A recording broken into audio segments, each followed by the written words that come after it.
Price the Lord. ಇವತ್ತು ನಾನು ತೋರಿಸ್ತಿರೋ ರೆಸಿಪಿ ಸಖತ್ ಯಮ್ಮಿ ಆ್ಯಂಡ್ ಟೇಸ್ಟಿ ಸ್ಪೈಸಿ ಆಗಿರೋ ಐಟಮ್ ಅಂತಲೇ ಹೇಳ್ಬೋದು. ಈವ್ನಿಂಗ್ ಸ್ನ್ಯಾಕ್ಸ್ಗೆ ಪರ್ಫೆಕ್ಟ್ ಡಿಶ್.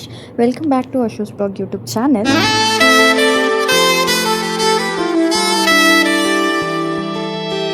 ಒಂದು ಸ್ವೀಟ್ ಕಾರ್ನ್ ತೊಗೊಂಡ್ಬಿಟ್ಟು ಬಾಯ್ಲ್ ಮಾಡಿ ಎತ್ತಿಟ್ಕೊತಾ ಇದ್ದೀನಿ.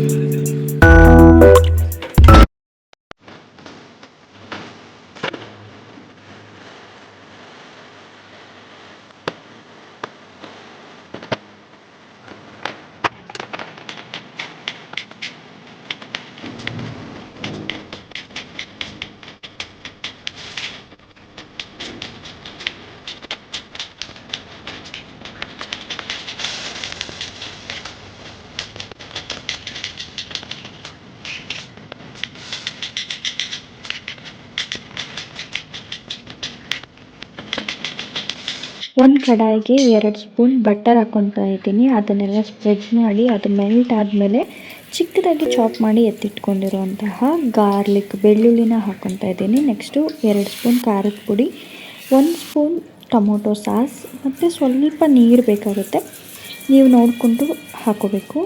ನಂತರ ಚಿಲ್ಲಿ ಫ್ಲೆಕ್ಸ್ನ ಹಾಕ್ಕೊಂಡು ನಾವೇನು ಬಾಯ್ಲ್ ಮಾಡಿ ಎತ್ತಿಟ್ಕೊಂಡಿರುವಂತಹ ಕಾರ್ನ್ಸ್ನ ಹಾಕ್ಕೊಬೇಕು. ಸ್ವೀಟ್ ಜೋಳನ ಹಾಕ್ಕೊಂಡು ಈ ಥರ ಸ್ಪ್ರೆಡ್ ಮಾಡಬೇಕು. ಆ ಖಾರ ಎಲ್ಲ ಕಾರ್ನ್ಗೆ ನೀಟಾಗಿ ಹತ್ಕೊಂಡ್ಮೇಲೆ ನಾವು ಬಾಯ್ಲ್ ಮಾಡಬೇಕಾದಾಗ್ಲೇ ಉಪ್ಪು ಹಾಕ್ಕೊಂಡಿರೋದಕ್ಕೆ ನಾನು ಉಪ್ಪೇನು ಆ್ಯಡ್ ಮಾಡ್ಕೊತಾ ಇಲ್ಲ. ಇಲ್ಲಿ ಬಾಯ್ಲ್ ಮಾಡಬೇಕಾದ್ರೆ ಹಾಕ್ಕೊಂಡಿದ್ದೀನಿ. ಇನ್ ಕೇಸ್ ಬಾಯ್ಲ್ ಮಾಡಬೇಕಾದ್ರೆ ನೀವು ಹಾಕ್ಕೊಂಡೆ ಬೇಯಿಸ್ಕೊಂಡ್ರೆ ಇವಾಗ ಸ್ವಲ್ಪ ಆ್ಯಡ್ ಮಾಡ್ಕೊಬೋದು. ನಾನು ಮುಂಚೆನೇ ಮಾಡ್ಕೊಂಡಿರೋದಕ್ಕೆ ಇವಾಗೇನು ಆ್ಯಡ್ ಮಾಡ್ಕೊಂಡಿಲ್ಲ. ಎಷ್ಟು ಯಮ್ಮಿಯಾಗಿ ಕಾಣಿಸ್ತಾ ಇದೆ ನೋಡಿ. ಸೂಪರ್ ಟೇಸ್ಟ್ ಅಂತೂ ಇರುತ್ತೆ ಖಂಡಿತವಾಗ್ಲೂ. ನೀವು ಮನೆಯಲ್ಲಿ ಸಂಜೆ ಸ್ನ್ಯಾಕ್ಸ್ಗೆ ಅಥವಾ ಯಾರಾದರೂ ಗೆಸ್ಟ್ ಬಂದರೆ ಡೆಫಿನೆಟ್ಲಿ ಈ ಡಿಶ್ನ ಟ್ರೈ ಮಾಡಿ.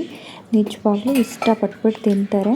ಇದೇ ಥರ ರೆಸಿಪೀಸ್ ಬೇಕು ಅಂತಂದರೆ ನನ್ನ ಚಾನಲ್ನ ಸಬ್ಸ್ಕ್ರೈಬ್ ಮಾಡಿ.